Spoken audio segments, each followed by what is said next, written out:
બગીચામાં એક વૃદ્ધ માણસ બેઠો હોય છે. હવે આજુબાજુ કેટલાક પક્ષીઓ એની પાસે ચણતા હોય છે કે કેટલાક એના ખોળામાં બેઠા હોય છે, અને એ વૃદ્ધ માણસ છે એ આ પક્ષીઓને પાણી પાય છે અને તેમની સાથે બેઠો હોય છે. હવે એક જ્યારે બેઠો હોય ને ત્યારે એમનો દીકરો આવે છે એમની પાસે, અને જે બોલો વૃદ્ધ માણસ હોય ને એ એમના દીકરાને પૂછે છે કે બેટા આ શું છે? એટલે એનો જે પુત્ર હોય, દીકરો હોય, એ એમ કહે છે કે આ કાગડો છે. વળી થોડીક વાર 5 મિનિટ થાય ને એટલે પાછા એ વૃદ્ધ માણસ છે એ એમના દીકરાને પૂછે છે કે બેટા આ શું છે? એટલે કે કાગડો છે.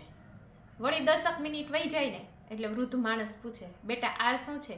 એટલે એનો દીકરો છે ને એ એકદમ ગુસ્સે થઈ ગયો કે કાગડો છે, તમને મેં કેટલી વાર કીધું કે મારે કે બિલકુલ ટાઈમ નથી. કે એનો દીકરો બાકડા ઉપર બેઠો બેઠો કોમ્પ્યુટરમાં પોતાનું કાર્ય કરી રહ્યો હોય છે, અને આ વૃદ્ધ માણસ છે એ એમની પાસે બેઠા બેઠા પૂછે છે કે આ શું છે? એટલે એ એકદમ ગુસ્સે થઈ જાય છે કે તમને આ 3જી વાર કીધું આ કાગડો છે.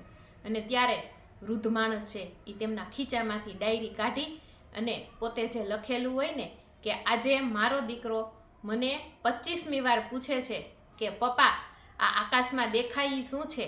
પપ્પા આ આકાશમાં દેખાય શું છે? અને મેં 25મી વાર પણ એકદમ શાંતિથી તેમની જિજ્ઞાસા પૂરી થાય ને એવો મેં સરસ એને જવાબ આપ્યો, અને આજે મારો દીકરો એ ખૂબ ખુશ થઈ ગયો. આ શું કહેવા માંગે છે?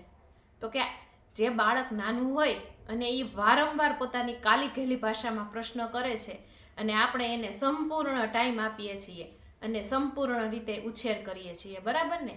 તો હવે જ્યારે મોટા થાય ને ત્યારે તે જ તેના વૃદ્ધ માતા પિતાને ટાઈમ નથી આપતા કે તેમની સાથે સમય નથી પસાર કરતા. આપણા ઘરમાં જ્યારે દાદા ને દાદી હોય ને એ આપણી પાસેથી કાંઈ અપેક્ષા નથી રાખતા, માત્ર એની પાસે તમે 5 મિનિટ બેસો અને એની ખબર અંતર પૂછો કે દાદા આજે તમે શું કર્યું? દાદીમાં તમે આજે શું કર્યું? સાહેબ એને છે ને દવાઈ નહીં લેવી પડે, માત્ર તમારી સહાનુભૂતિથી જ એનો જે શરીરમાં છે ને એ શરીરના દુઃખો બધાય ચાલ્યા જશે.